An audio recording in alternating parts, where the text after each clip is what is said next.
ለመሆኑ ማን ነው ፕሮቴስታንት የሆኑ እህት ወንድሞቻችን የኦርቶዶክስ የመልካም ወጣት መርሃ ግብርን መተው መከታተልና ትምህርቱ መማር አይችሉም ያሉ ማን ነው? አረ ይችላሉ። ፕሮቴስታንት እህት ወንድሞቻችን እባካችሁ በአሁኑ አርብ ማታ ከመሽ 3 ሰዓት ያለው የኦርቶዶክስ የመልካም ወጣት ሁለተኛ ዙር ትምህርት እንዳያመልጣችሁ። እዛ ላይ እንደ እግዚአብሔር መልካም ፈቃድ ስለ ጸጸት ከኃጢአት ስለመመለስ በደንብ አድርገን በመጽሐፍ ቅዱስ የማስረጃዎች የተደገፉ የክርስቶስ ኢየሱስን ቃል እያነሳን በደንብ አድርገን እናወራለን። ኦርቶዶክስ የሆናችሁ ወንድሞች እባካችሁ ኮሜንት ሴክሽን ላይ ግቡና ሁላችሁም ለፕሮቴስታንት እህት ወንድሞቻችሁ ያላችሁን ፍቅር ግለጹላችሁ።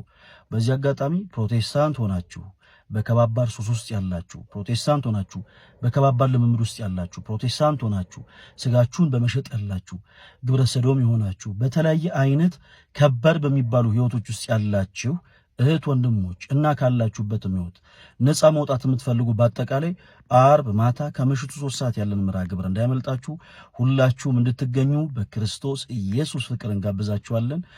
እንወዳችኋለን።